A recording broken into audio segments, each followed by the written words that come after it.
everyone. It's another edition of Let's Chat Live. Welcome. My name is Tonya Lightbourne and I'm your host. And our guest today is Apryl Sands. Yeah.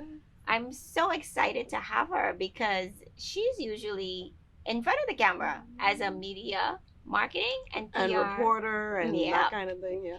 Yeah, she's usually behind the camera. Behind and sometimes in front. Right? But it's been a minute since you've been in this position, I guess. Yes, being interviewed. Being interviewed. Never, I've been interviewed, but not as much. Yeah. Yeah, I could maybe count on one hand how many times I've been interviewed. So really? Yeah. Is it because work just took you in that direction, or you prefer to stay behind the scenes, or nobody wants to interview the reporter? Like, I guess, yeah, I think no one really thinks about it. So they see me as doing a task, which is I tell your story. Right. Versus, hold up, maybe she has a story. Right. So, yeah. Yeah, because you're a woman, you're a mom, Yeah. like you have several things going on. Like I have a story. Exactly. I can possibly have a story. Exactly. Thank you for sparing us a few minutes of your time. Because I am always interested in those women that are behind the scenes, that are, like you said, telling the story of others. Yes. Because I believe that you have a voice as well. And there are women who just, like, we're always searching for knowledge, especially on parenting, how we do it. I wonder how she does it. Everything always looks so well put together. Like, is she like sailing on top of the water, and like underneath she's like a duck, like paddling, like, oh my God, I have to do this and this. Mm-hmm. That's always interesting. Yeah. So this time goes by really fast. So tell us a little bit about Apryl Sands. Wow. Well, where do I begin, Tonya? 3 words. 3 words. Yeah. Okay. The first thing I take pride in is being ambitious. And that's, well, maybe not the first thing. Yeah. I think that's the second thing. The Yeah. first thing I take pride on is also being a child of God. I take my prayer life pretty serious. And Awesome. I find that that's how I navigate through life, is being able to pray and talk with someone who is, of course, in charge. Yeah. Because I can't figure out, everything. And then the second thing, yes, I like to set goals. So that goes into ambition. And I'd say the third thing would be, I guess this new role of motherhood has really allowed me to see so many different parts of myself. Yeah. That's another aspect of myself that I am embracing and loving and taking pride in as well. Yeah. Yeah.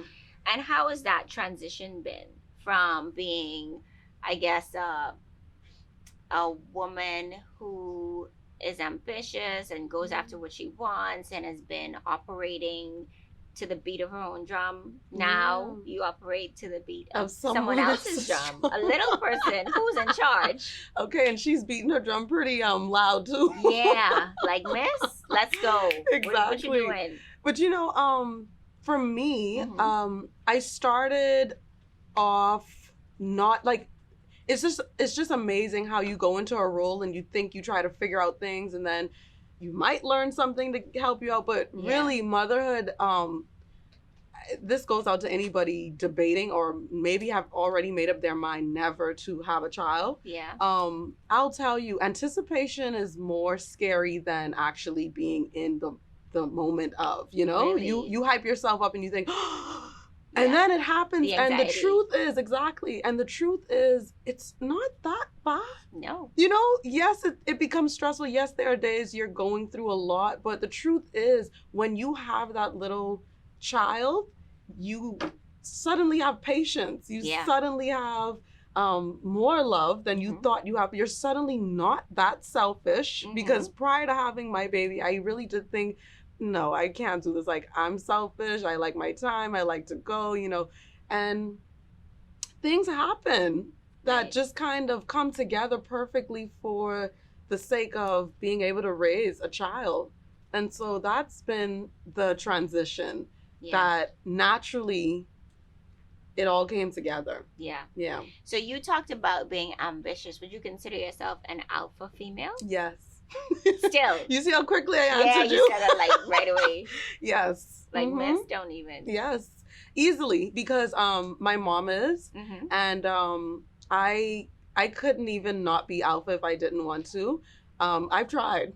Yeah, you I've tried to like not to tone be it down alpha. and to Yeah. dial it back. Exactly, but Wow. no. So not only is my mom an alpha female, my grandmother and all my aunts, and so ultimately, yeah, it would have been really difficult for me not to had been an alpha female. Yeah. And so I describe an alpha female as just kind of being, going back, I think, to being ambitious, Mm-hmm. someone who is, I don't want to use this word, but someone who, I'm okay with using this word too, someone who is aggressively ambitious. Yeah. Because I think there is a difference between setting goals and, Yeah. you know, Let's take them off the list. yes, Yeah. every now and again. But I think I have more so of a real, like, you can't tell me no attitude. Really? And if I set my mind to really doing something, I am going to do it like with, and do it well. yes, Yeah. and fast. And fast. Because my problem is the fact that I like things to happen now. I'm also an Aries, so that goes into. Are you an Aries Yes, too? absolutely. Like When's your birthday? March 24th. Oh, so I'm April 14th. So Wow. literally, Yeah. yeah. You we're know, Rams. we don't Yeah. wait around, No. and we don't allow We gotta people. go. Yes, I said I wanted it done today, so I'm Yeah. gonna do it today. Yeah, and so you're not you can't do it. Okay, no problem. exactly, Yeah, I'll get it done. exactly. Yeah, So, and then when they circle back, it's like, oh, oh, it's already. Oh, You did it. Okay. So yeah. Mhm. Yeah. That's amazing. I Yeah. like, yeah, it's always the conversation that I have with women that are Aries. It's always like, okay, Mhm. so you go get it too. Absolutely. Yeah. So maybe all Aries are alpha. You think?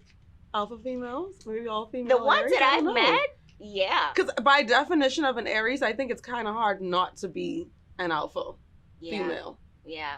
Yeah. What's interesting is when you marry an alpha male. Now, see, this is why I actually don't like to define myself as alpha, because Yeah. I think there's this assumption that, okay, well, if you're an alpha female, then you can't really be with a man No, easily, you can. but you can. And my aunts are married, Mhm. have been married for years, decades now, Yeah. but it is a certain kind of man that sure. can embrace, and I would like to say a real man Mhm. can embrace a woman who is doing maybe more than them, or maybe, just in general as much as them. Yeah. Because I think that's where, Yeah. It's I want to say it can be hard, but it can also be rewarding when you meet your match. Yeah. Right? As long as you don't like trip over each other. And that's going to happen like with the Yes. whole, growth process and the learning curve. Yes. But I think when they do meet an Aries female who Mhm. happens to be alpha, I think it works. Yeah. It can work. It does. Anything is possible. Absolutely. Yeah. Absolutely. Yeah, I mean, we really look at some alpha female. I'd like to think Oprah is an alpha female. I'd like Yeah. to think Beyonce is. I'd like Yeah. to think, who else? and There's they're not like They've been "Arr." in relatively relationships. Yeah, but they don't play. No. Yeah. Like Beyonce. Look, you better go You back know? and don't play with me. Oh my goodness. What? Well, let me backtrack. Yeah.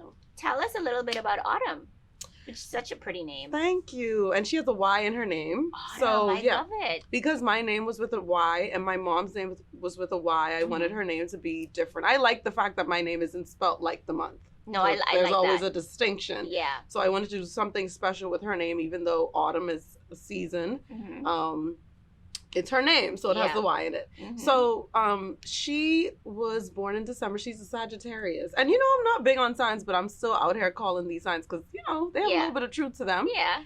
So ultimately, she is this really fun child who, of course, loves to run around, and Mhm. she talks a lot. And she's only one, so she's not making out words per se. Yeah. Some words, yeah, she says, like, thank you. She says, bye, Mhm. hi. Mhm. And she says it with a sasu. She's like, hey. That's how she says, hey. Really? So she's really like a girl's girl, I feel like. Yeah. And I knew from her being born in December, I knew that she was gonna be like my best friend. What's her birthday? December 6th.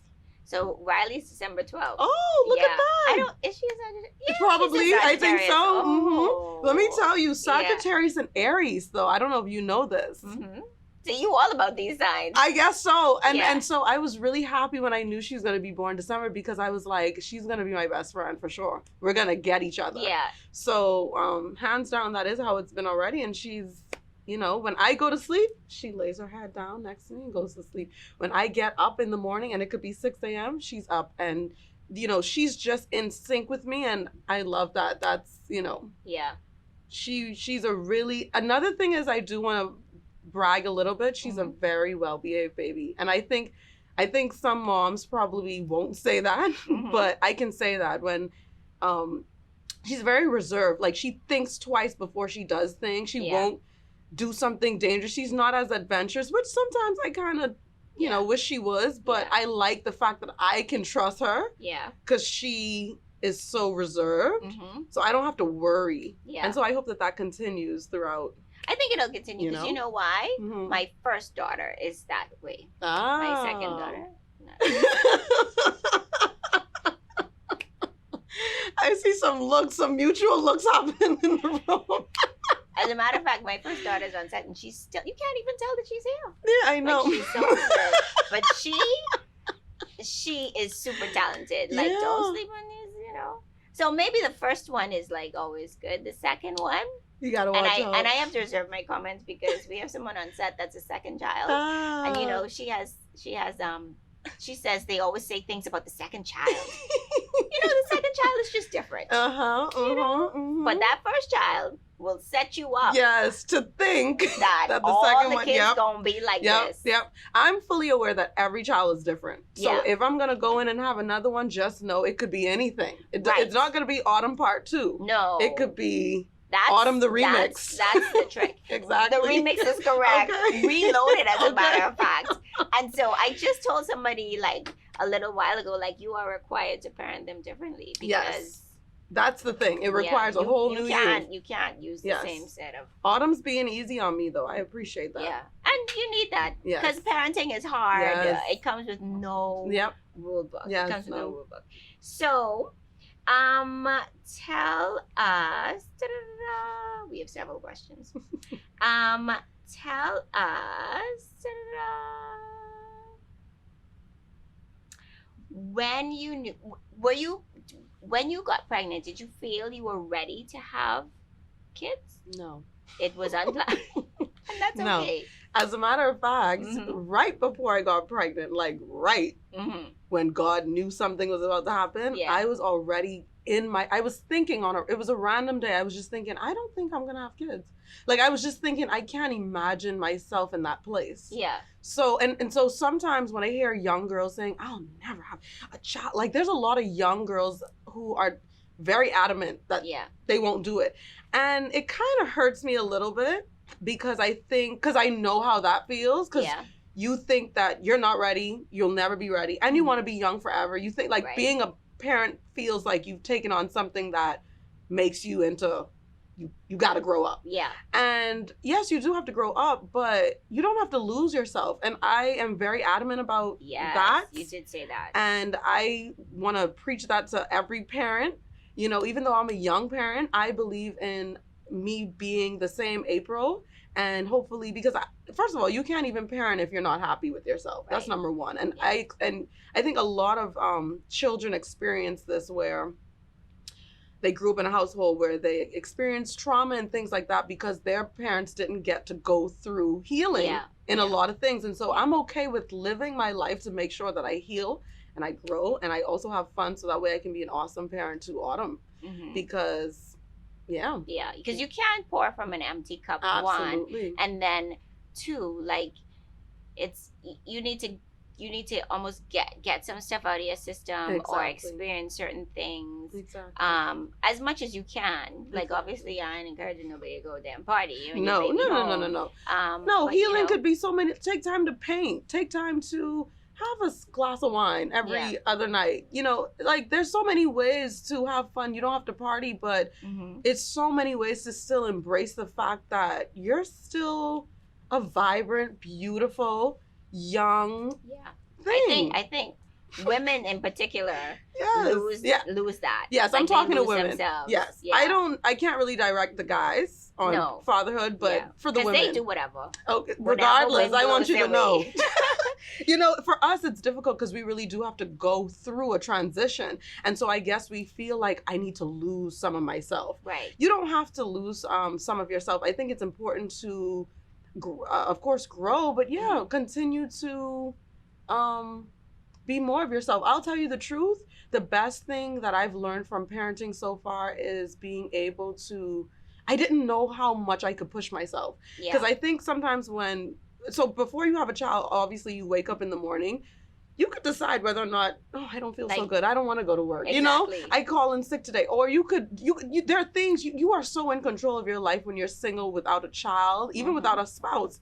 And then when you have a child, there is no such thing as calling off. You lit every day. And even when you're like, I'll be honest, today, I was not in the mood for Autumn and for myself even. I just wanted to stay in bed, really. But the truth is, I had to push myself. And this happens every day. And really, it's a very, I know that may sound scary to some people, like, dang, every day, I can't do it. Yeah. But the truth is, it's a beautiful thing to know that you can continue to push yourself without limits. And because what happens is, as days go by, months and years pass by, you realize, oh my goodness, like I could never tell myself I'm not capable of something. Right. I could never tell myself you could do it. If I did that on that day when I knew I did not feel like it, that allows me to know that I could do a lot more. Yeah. So that's one thing that motherhood has definitely allowed me to know, that there's no such thing as or I'm not in the mood, or I'm such a lazy person. I found out a long time I'm not lazy. You know? You can do this. Yes. Because you've done certain things. Mm-hmm. Yeah. Yeah. Mm-hmm. What was your relationship with your mom like prior to parenting and then post parenting? So that's a good question, Tonya. First of all, from one interview to the next. That's a good question. Yes. So, my mom and I, it's just me and her. So it was a very interesting relationship. I think if anybody knows us, they know that we are very close. Yeah. However, with two women in a house, something bound to pop off. As a matter of fact, always, you know, like, So there's a lot of times that I'm usually in her stuff. She's never in my stuff, which is so interesting. I'm always in her stuff. Oh, get your own stuff, please. Okay? Yeah. But the point is that our relationship prior to me having a child was very much, I guess, you know, I have so many words running through my head right now. But if I could be honest, I think it was becoming very, I'm nervous to use this word, but it was becoming empty, you know? So me and my mom, like, we, of course, yes, I love her. She loves me. Like, we, you know, it's hard to describe what it was because this is my life, right? Like, this is what I've known all the time. But as we grew older, and then my mom's a single mom, and then I'm there, it was just like, I always desired to have a sibling, always. Like, that never went away because I was always an only child. So when Autumn came in the picture, it was just like the perfect glue to my mom and I's relationship. And my mom, the happiness that she has with Autumn is just, oh, that's amazing. I can't even describe it. And prior to Autumn, it was just very just us. Yeah, it was just us. It's really hard to describe, but you know, we had a lot of fun. Like, while I was pregnant, we took a trip to Greece. All the Greek islands, and we did Switzerland and Europe, and it was just a lot of fun. So my mom and I, she's my traveling buddy. I know a lot of people think, oh, who are you? You must be with a man. No, always with my mom. Like, we go out on trips to do fun things. Yeah. I'm her best friend. She's mine. She knows almost everything about me. So we have a very close relationship. Yeah. And so for Autumn to come in the picture just made the dynamic so much more. Really, we don't really have to talk to each other anymore. Like, Autumn's our connection. It is. Yeah. And I don't know if my mom, we do have intimate moments still, but yeah. Autumn's She's definitely your like, liaison officer. yes. Mm-hmm. So let's talk about there's a thin line Mm-hmm. between the mom, the travel buddy, Yes. mom, the she's my BFF. Yeah. But then when you get pregnant, Yeah. like how did that dynamic change, or did it even change?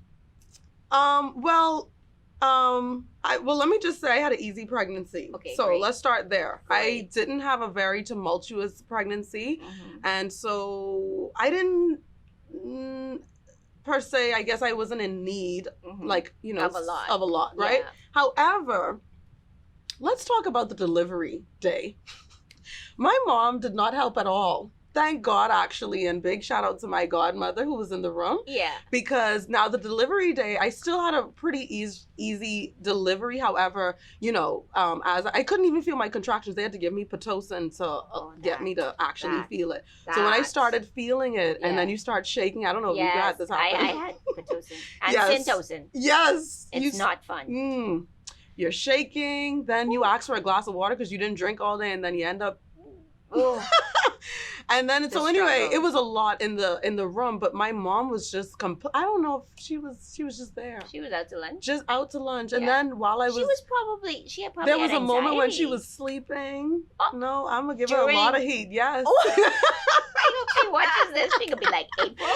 No, and she knows this. I'm like, wow, thank God for my godmother. She was so like, my godmother was on her hands and knees for me.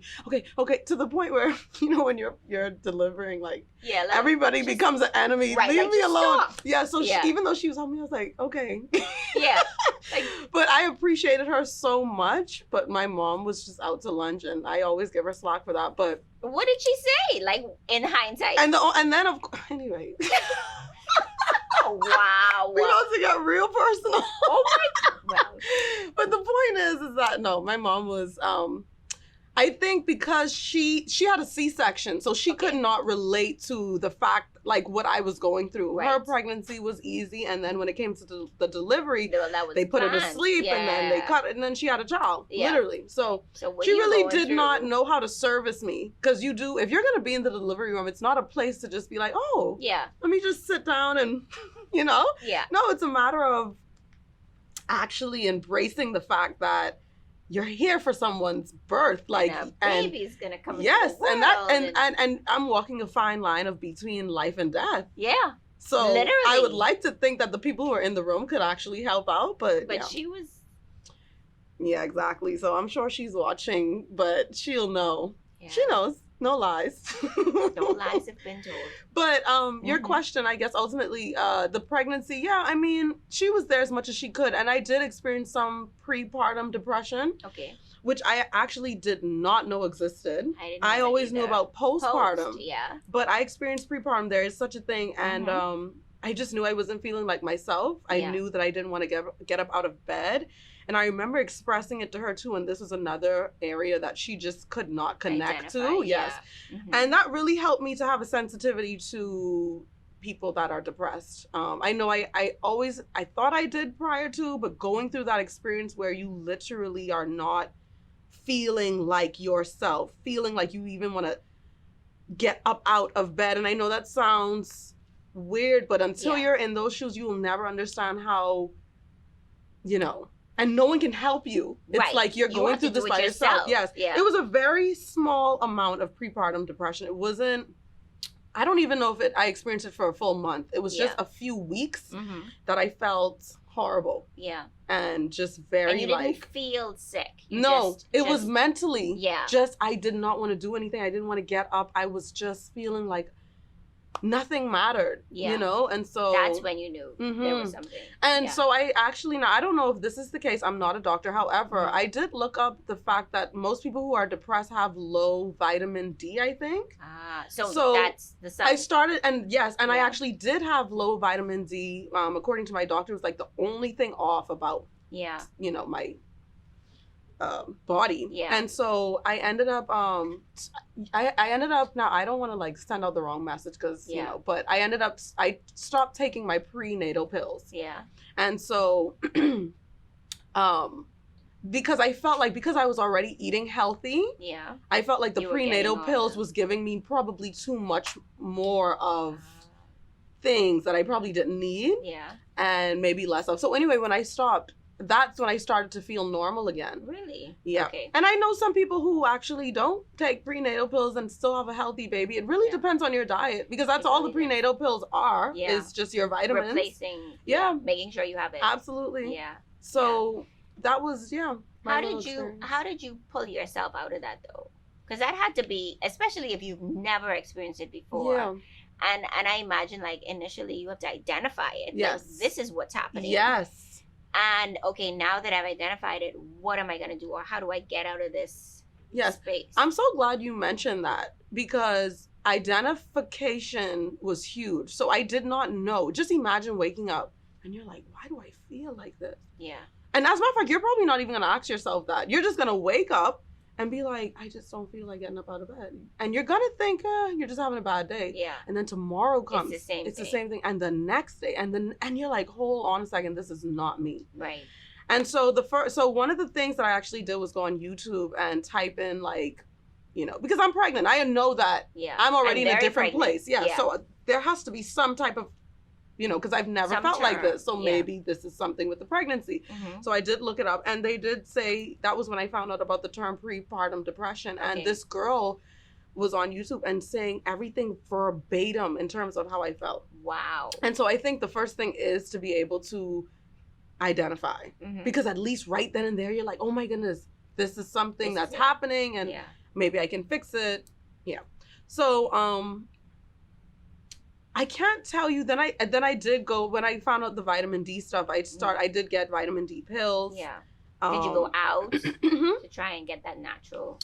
No, I don't like the sun. That's probably why I did lack vitamin D. So I was willing to take more pills than get out in the sun. I know. The thoughts and I know, and look where I live, in the Bahamas. Yeah. Right. Yeah. I try to avoid the sun as much as possible. Okay. I don't know. I don't really. I like being under the shade. But out in the sun, but under the shade. Yeah, Okay. absolutely. All right. But I don't want to be like baking in the sun. Yeah. Yeah. I don't Okay. know. But anyway, So you were able to pull yourself out of that. I did. No, I don't know who I can give credit to other than, honestly, this goes back to praying. Yeah. Anytime I feel like something is bigger than me, I'll always go back to praying. And so and you know what's funny, actually, throughout my pregnancy, just beyond the prepartum depression, I prayed that I would have an easy pregnancy. And I would just like to say, God honored that. Yeah. I did not experience, I told you already, I had a very easy pregnancy. My delivery within itself, the lady was looking at the monitor and was like, you don't feel any of your contractions right now? And I was like, no, I felt perfectly fine. And I was like literally in labor. Yeah. And so, of course, later on when they gave me the Pitocin, like, they need you to feel it. Oh, yeah. So I eventually started feeling it. Yes. With that. Yes. Yeah. But ultimately, I still felt like I had a child in a dream. Like, I just woke up and there she was, Wow. So, I just really rely heavily on prayer. I don't like to tell my pregnancy story because I feel like other moms had such a hard time that I don't like so when we're around the table, I don't like to be like, well, I don't want to feel like I'm bragging, but that is the truth. Yeah. And the truth is that I feel like I would like to think that that was what I prayed for, though. Yeah. I prayed for a really easy pregnancy. Yes. Well, either pregnancy and labor. Yeah, labor and delivery. Yes. Yeah. Because everyone was scaring me. Everyone was, oh, it's the worst. You don't never want. Oh, I was like. Yeah. I remember. Go ahead. No. What? No, I was gonna say I worked at 2 pediatric offices actually, and the first one I worked at, there was no signs of me having kids. Like I was, I don't know, early 20s, and she said she came in. And she was like, she was like limping or whatever. And I was like, hey, how are you feeling? Blah, blah, blah. And she was like, all I keep thinking about was labor. Wow. And I said, oh, wow, I'm so sorry, blah, blah, blah. And I was like, is it that bad? And she said, it's horrible. It's a horrible. Most people describe it as worse than you even think is the worst. Well, I said, I Pitocin and Syntocin, and then ended up having a C-section. So I went in for a normal delivery, was induced, and then like 8 hours later had to have a C-section. I said I would never wish that pain on my worst enemy. Wow. Like, it was horrible. Yes. And I got to 2 centimeters. 2 centimeters. 2. Wow. I think Layla was like, okay, look, I'm not here for this. All I try to do is get out, and you look like you ain't that confident. Like, she wasn't moving. So I was like, yeah. Okay, guys, we're gonna go into C-section. I'm like, okay, oh my goodness, I'm here for it. I know, and you know what? I had promised myself that I didn't want to take the epidural. Yeah. But child, listen, when I felt the pain, I was ready to like fight the nurse to hurry up and get the guy who was supposed to anesthesia. Hurry up. Anesthetist. Okay, yeah. I didn't care how he put it in. Hurry up. And I could hear the lady telling the guy, okay, now here's how you do it. So I knew it was his first time. I was like, What? He must have been a temp. I don't know. Intern. I don't know. But wow. But I still was like, please hurry up. And it was, yeah. Did you take, no, because you took a C-section. So I know, but I ended up getting an epidural. Oh, so okay. this is like 13, 14 years ago. Okay. So a lot has changed since then. Like, for example, they put me to sleep. They don't put you to sleep anymore they don't. unless it's like dire straits, right? Yeah. They put me to sleep 13 years ago. And because it was an emergency C-section, I requested an epidural. Okay. So I requested that prior to. Oh, okay. So you weren't trying to be strong. Listen, you have to know your strengths. That is not one of them. My threshold for pain. That's I have good. no tattoos. 0. Because I know I can't. Wow. Like, no, I can feel a prick and I can say, okay, it's time to go. You keep your money, but I don't want this tattoo no more. Yeah. Because I can't. Like, so 2 centimeters and at least you know and yourself. that was it. The epidural, even like you feel it, but you don't. No. You know. Yeah. And so I was like, okay. And then it doesn't work for everyone. So you're not even guaranteed that that's gonna help. Yeah. Yeah. So there's that. So we talked about just advice for single moms who feel like, like what now? So I'm a single mom. Certain things didn't work out the way I wanted to. Yeah. What advice do you have for those women who are watching? Yes. So first of all, I think it's no one's plan to ever, I think, be a single mom. I don't think so. I don't think so. Yeah. Anyway. I was gonna say, when I was younger, actually, I thought that being a single mom with a child and like having a big house, I thought that was like really like, oh. But anyway, I got when you're young. No. Yeah. But anyway, yes, no. It's probably a no one's plan. So I think it's important to deal with yourself in terms of embracing the fact that this is where you're at, you know?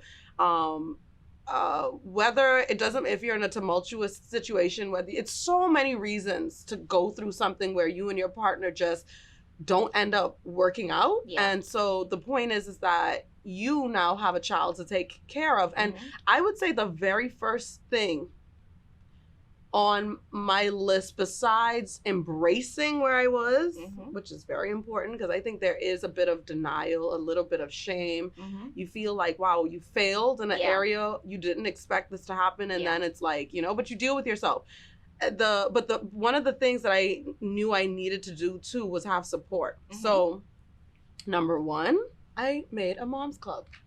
And I didn't know anyone who had a mom's club. I didn't think that was even possible, but I said, I'm going to do it. Yeah. So I reached out. It was and this is virtually? Yeah. Pre-COVID? No, it was actually right before COVID. Yeah. Interesting. It's just like it happened so fast. So autumn came in December. We were on lockdown in March. Yes. So in that little, right before then, I started the mom's club. Nice. This is, again, not virtually? No. So what happened? Well, I guess virtually, yes, because I had to reach out to people through. Right. What I ended up doing was just reaching out to one mom, and I told her, "Can you reach out to some other moms?" And then it became a thing. Right. So I actually didn't know everyone. I didn't like handpick people. Okay. I actually, as a matter of fact, probably the best thing. Yes, the first girl I reached out to was my neighbor, and we didn't know each other at all. And I used to see her pregnant while I was pregnant. Wow. And we didn't say anything to each other, and it was just so crazy. So I knocked on her door.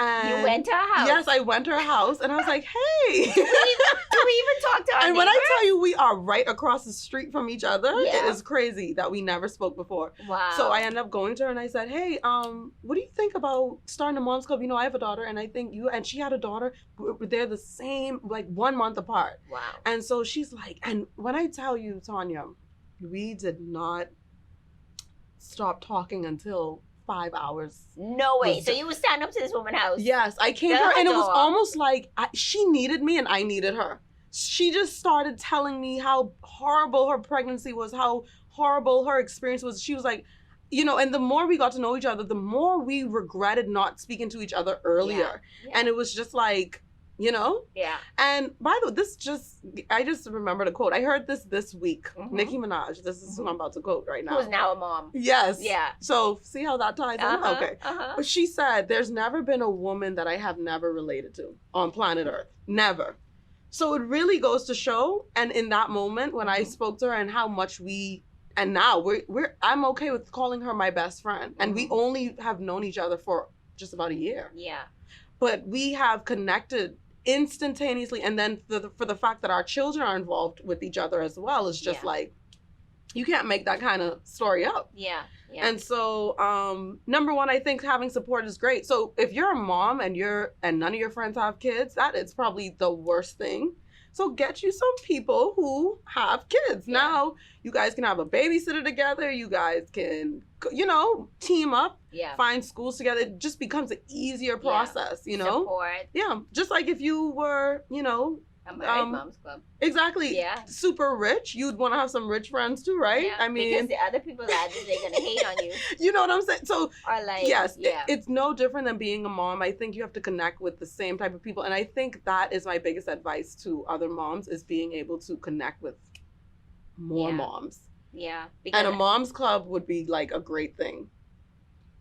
Yeah, because I mean, it's already hard. Like one of the things you said is like dealing with yourself. Yes. Like, oh my gosh, this is what happened. Yeah. I feel like I failed. Yeah. And I feel like that part sticks with you. Yes. And you're like, who's gonna want to get into a relationship with a woman who has a baby? Yes. Like a single mom. Yes. Which, by the way, I do want to say this. Mm-hmm. I did not have those thoughts. Good. I did not have those thoughts. However, I am fully aware because I have a mom's club. Mm-hmm. I know other moms who feel very, you know, disconnected. Yeah. It's like, especially if they're a single mom. Yeah. So they're a single mom, and now they're saying, "Oh my goodness, like, how can I get into the dating world?" You know, I didn't experience that because I'll be honest with you. Well, you know. Not to say like I'm so confident in myself or whatever. No, you are. I don't think so. Okay. Like, listen, I don't think so. But I think there, you know, I will say something about myself that might come across as confidence, but I think it's just that goes back to my faith. I'm just, you have I guess I'm positive. That's what they call it? Yeah. Mm-hmm. Right. And I think I carry a air of positivity with me where I know things are going to work out. And that's not because I know things are going to work out. I think it's just like, I'm in line with the creator. You know, I don't want to be all spiritual, but I'm just saying that is the truth. I can't really talk something that I don't know. Exactly. And that is the truth for me. Mm-hmm. That I just always kind of knew I'd be fine. Yeah. You know, but mind you, that did not take away from the fact that I was still very, I still felt like I failed. Yeah. I still felt like I failed as a parent. So that did not take away from, I knew things were going to be fine, but I still felt horrible for where I was and that place that I was and how long was I going to be there. And it felt like forever. Yeah. It felt like forever. It was a valley. Yes. It felt like forever. Yeah. So the truth is that I was helping another mom out during her time though, because she really felt like, Apryl, I don't know how I'm going to date. I don't know how I'm going to find someone else. I have a child, you know, it's just like, you know. And so I do remember knowing that there are probably so many moms that feel like that. Yeah. And this goes back to not losing yourself. Having a child is having a child. That's it. That's what it is. It's not a matter of you have to lose your entire existence. You have to, Yeah. it is just a matter of you're still the same person you were, but now you have an extension to you. Yeah. And you're a mom. Mm-hmm. Yes, that's another title that you're carrying. But the truth is, you can get dressed. I remember me and my best friend talking about this. Like, we need to get dressed and go out. Yeah. So sometimes with the Moms Club, it's not all about hanging with the kids. Like, we literally will just go out, just us. And so, and we have connected so fast. It's just amazing. Because you would think like a group of girls. No, that sounds messy. Yeah, no. But I don't know if it's a mom's thing, but I have not experienced any cattiness, any nothing. We have gelled instantaneously, and it's been very easy. So, That's amazing. I don't even think I answered your question. No, it's okay. You did. Single mom. Yes. Yes. What advice would you give to them? I think just continue to get dressed, continue to fix your hair, continue to look for outfits. I mean, I'm just saying small things, right? Yeah. Continue to But they boost your confidence. And they help you reinvent feel yourself. like- Yes. Yeah. Just don't lose yourself in the process of being yourself. Yeah. Excellent advice. I might. Exactly. Yeah, I can't think No. of. Was there something and this could be our last question, was there Mhm. something you always wanted to do and didn't? And now can you see yourself saying, okay, I'm going to do that? Because we're in a pancake Yeah, I know. pandemic, A panorama. So many things. and it's 2021 and this is what we do it. I know, right? Something I wanted to do but didn't think I could do. Is Mhm. that what you asked? Yeah. With these great questions. Wow. I would have to say,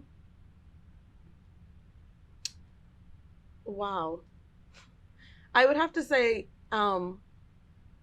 so I guess I'm about to tell everybody my goals that Okay. I haven't done yet, but It's it's okay. in the works. That means they're going to hold you accountable. Exactly. So all of those people out there is April's accountability. yes. partners.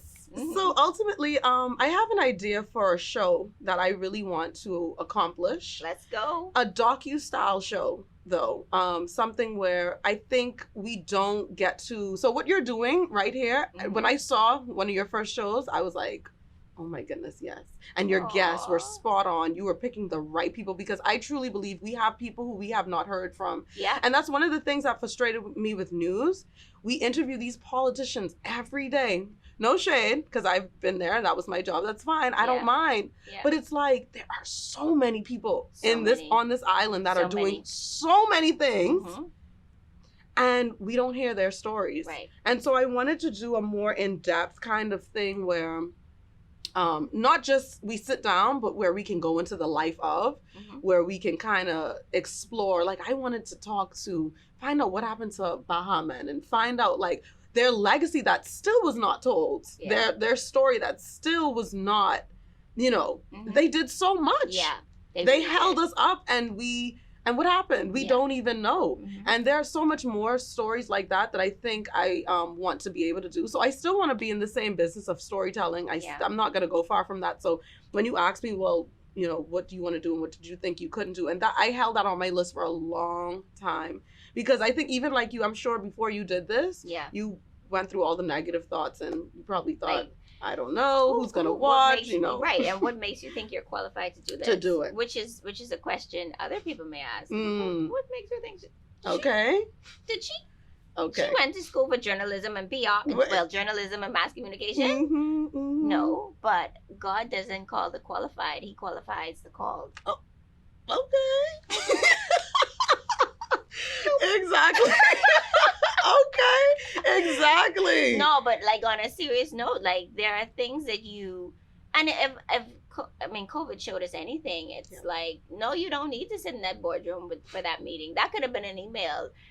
No, you don't need to be in person. You could call. Isn't it crazy? Like, Isn't it showed us crazy so many what we were things. doing before, running around, Yeah. and now like a chicken without a head. Yes. Especially moms. yes, and now it's like we had the option to do this all along, but we had to be forced to. Yeah. And like, okay, I worked in news. I'm not sure I want to do that anymore. Let me pivot. And, this job isn't the end of it. No, I can do something else and do it well. Tell my story. And now, right? And like, no, so you mean I could create a docuseries and call it, I don't know, Apryl Sands? Yes. Docuseries. And the truth is when the negative thoughts come, the best thing to say to yourself is, so what? If you fail, God forbid you fail. Like, and fail. So what? Like, you know? Like, fail fast. Fail fast. Like, okay, and keep it moving. You did it. Yeah. And now it's over. Yeah. If you decide to take it that way. But you did it though. Yeah. You know, but I'll be honest though, it doesn't even end up working out like that. What ends up happening is you did it and people are like, whoa. Yeah. Because I think when you do feel passionate about something, I remember someone saying this, I don't know who it was. Someone said, if you have a dream and it never goes away, then that means something else is calling you towards doing that. It's beyond you, really. So even though you think this is just an idea that you have, the fact that it's not leaving you, the fact that it's been years, months, and you're still dreaming, you still feel compelled, then that means you probably need to do it. Because something, somewhere is waiting on that to happen. Correct. Like somebody's waiting for you to tell your story. Like somebody's waiting to hear the story. Yes. And you just and thank you, because someone needed you to do this first for me to tell my story. So look how all that worked. I mean, it's like the universe. And it's amazing how if you sit on yourself, then you stop everything. But you won't know that though. No. But you stopped everything from happening. Yeah. Because you paused your story. So now someone else's story can't be told and someone else's, it's just, but we don't know that. But if you thought about that, then you'd understand, you need to be working fast. Like, you need to actually be working on that right now. Yeah, so connect these dots so we can have this docuseries. I preach to myself. Right. I'm talking to myself. But yeah, let's get this So we are looking forward to this docuseries from Apryl Sands, the one and only. Thank you so much for coming on to the session. Yes. I'm so glad we got to sit down and chit chat. I'm sure everybody. How long has it been since you were off news? Off news. It's been a year or some change. And I remember someone tweeted, so they didn't bring Apryl back to the news then. I was like, oh my goodness. But nope, I left. I'm happy where I am now. Yeah, still here in front of the camera. Still but doing other things. Look at God. Okay. And look out for her. Yeah. She's coming to a camera near you. Exactly. Thank you so much. It's been amazing. Thank you. So look out, guys, for the session. It's gonna air in April. Look at that. Right? No pun intended. So it'll air, and when it does, feel free to like, comment, share. Thank you, guys. Thank you, Apryl. Thank you for having me. You're welcome. Have a good one, guys. Take care. Hey, guys, you've made it to the end of our video. If you'd like to reach out, email us at letschat@TonyaWilliamsLightbourne.com. Don't forget to like, follow, and subscribe for more exciting sessions. Cheers.